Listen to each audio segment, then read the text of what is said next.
Come on, Lena. Wake up, dear. Feeling better? Yes, I... Hello, darling. Yes, Bill. I came over this morning. We were quite worried about you, Lena. This morning? I've been asleep all day. The doctor gave you a pill, darling. That's all you needed. Rest. I'll run down and tell Ethel to fix supper. Right back. Oh, he's 1 in a million, that Johnny of yours. Isn't he? I warn you. If you leave me alone much longer with him, my career will soon be over.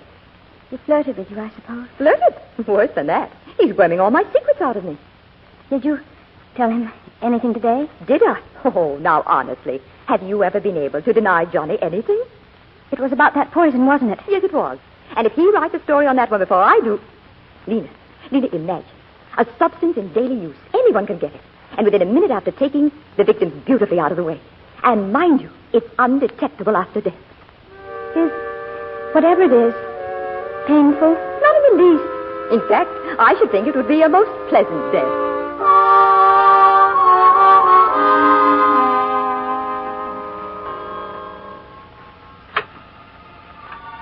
Lena, are you awake? Yes. I brought you a sandwich and a glass of milk. You might drink the milk before you go to sleep. I'll just leave it here. Good night, darling.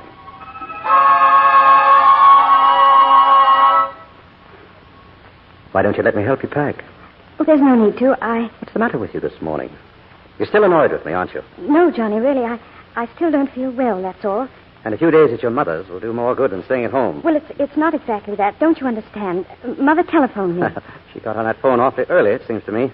Well, Mother gets up early. I happened to mention that I was a bit nervy, and before I knew it, I'd agreed to spend a few days with her. All right. I'll run down and get the car ready. Oh, no. Don't. I'll drive it myself. I prefer to drive you.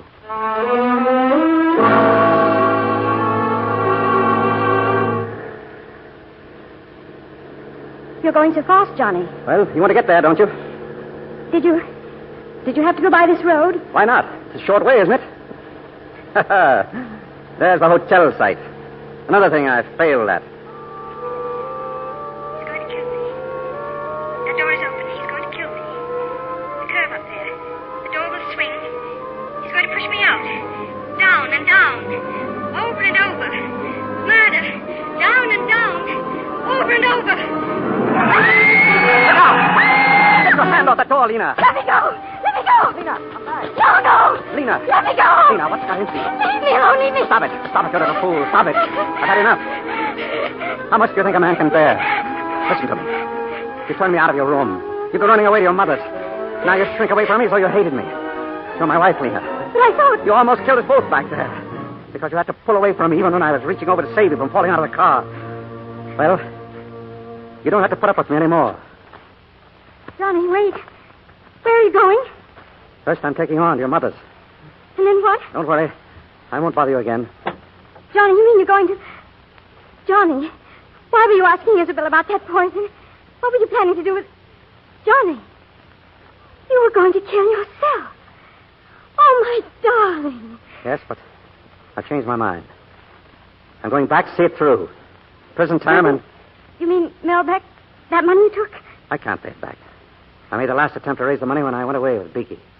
Paris? I went to Liverpool. I tried to borrow your insurance, but it didn't work. You mean you were in Liverpool when Beaky... Then you didn't go to Paris? Of course not. Do you think I'd have let some idiot give poor old Beaky that brandy if I had? Oh, Johnny, if only I'd known. This is as much my fault as yours. I was only thinking of myself, not what you were going through. If I'd really been close to you, you could have confided in me. But you were ashamed to. Oh, if I'd only understood. Oh, Johnny, it'll be different now. We'll make it different. People don't change overnight, Lena. I'm no good. Let's turn back, Johnny. Let's go home and see it all through together. No, that won't work. It will work. I know it will. Johnny, please. You can't shut me out. Turn the car around and let's go home. Please, Johnny. Now get in the car. Johnny, where are we going? We're turning back. We're going home.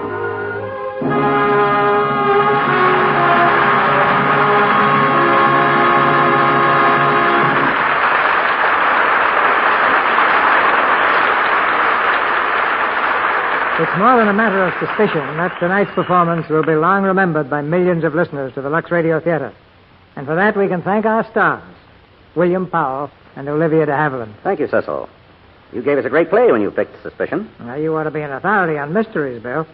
One of the best bits of news I've heard is that you're going to do another picture in the Thin Man series.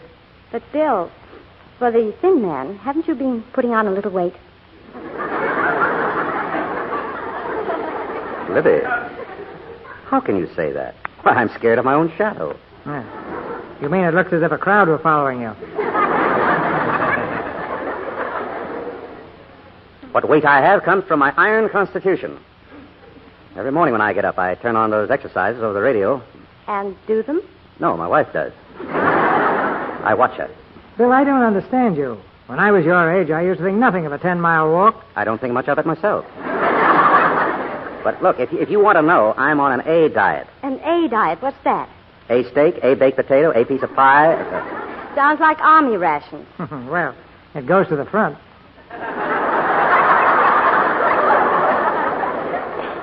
Well, in spite of all you say about me, I'll confess you're looking as lovely as ever, Livy. Yes, isn't she?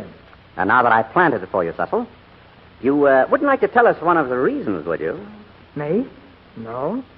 Oh, come on. Yeah. Plenty of fresh air, sunshine. And Lux toilet soap? I'll say it for you. But there's no need to be modest about it, C.B. I use Lux toilet soap faithfully, and it does wonders. Well, thank you, Olivia. And I think we'd better take back all we've said about Bill's figure, or he'll dial us off his radio next Monday night. Not when he hears what's coming up, C.B. What do you have for next Monday, Cecil? A play I think you'll like, Bill. The RKO romantic comedy, Lucky Partners. And our stars will be Donna Michi and Lucille Ball, with Jack Carson. It's a story of two young people falling in love who stake their future on a horse race. When you gamble both love and horses, you're riding for plenty of excitement. But it sounds like another entertaining evening, C.B. We'll be listening. Good night. Good night. Good night. Good night. I have a suspicion we'll be back soon. Our sponsors, the makers of Lux Toilet Soap, join me in inviting you to be with us again next Monday night when the Lux Radio Theater presents Lucille Ball and Donna Michi in Lucky Partners with Jack Carson. This is Cecil B. DeMille saying good night to you from Hollywood.